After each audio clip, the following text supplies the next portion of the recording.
From CNN, he wears a red beret everywhere and once had 17 cats. Now, he's the wild card of the New York City mayoral race. Curtis Sliwa, founder of the Guardian Angels, is shaking up New York's mayoral race as the Republican nominee.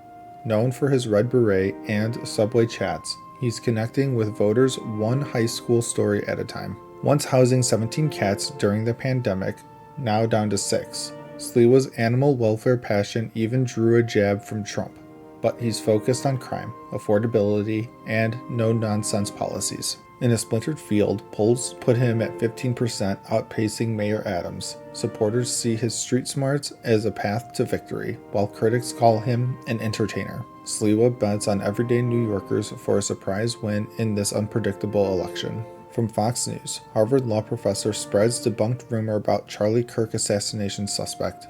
Harvard law professor Lawrence Tribe faced backlash after sharing a post claiming Charlie Kirk's assassin suspect Tyler Robinson was ultra-MAGA and blaming Republicans for misinformation. Kirk was killed at a Utah event. Officials revealed Robinson was in a relationship with a transgender partner and had become more political per family reports. Critics like Jeremy Carl called it disinformation from a fake news site. Tribe, a former advisor to presidents, hasn't responded. Etchings on casings included anti-fascist references, but the post tried linking them to conservatives and video games. From the Associated Press, families in crisis after massive immigration raid at Hyundai plant in Georgia.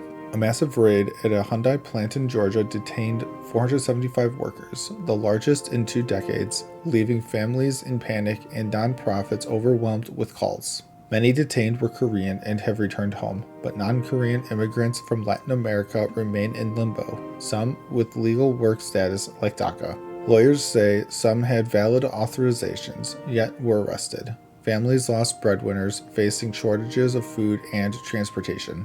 Compounded by local job losses, groups like Grow Initiative are providing resources, highlighting confusion over arrests. From Raw Story, then comes the tell. Ex-Trump insider says president just sent a signal to adversary.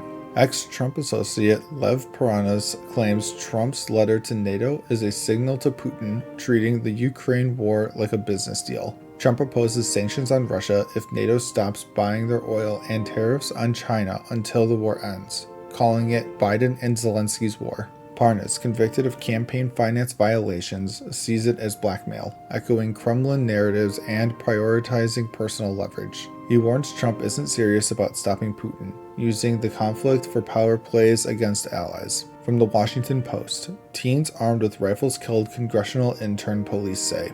3 teens in a stolen car allegedly fired 79 bullets in D.C., killing congressional intern Eric Tarpinian Jakim in a random gang-related attack. The 21-year-old UMass student interning for Rep. Ron Estes was hit from 200 feet away while bystanders scattered.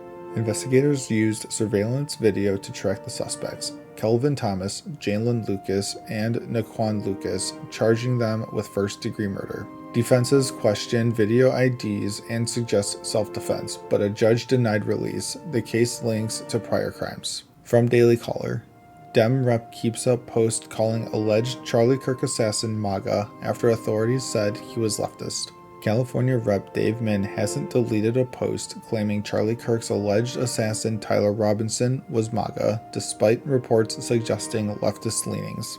Robinson viewed Kirk as spreading hate per family. Ammo etchings included anti-fascist phrases like Bella Ciao. Critics slammed Min for lies and exploiting tragedy. The NRCC called him reckless, referencing his past DUI. Utah Gov Cox labeled it a political assassination. Min hasn't addressed the criticism. And as always, thank you for the like, comment, and subscription.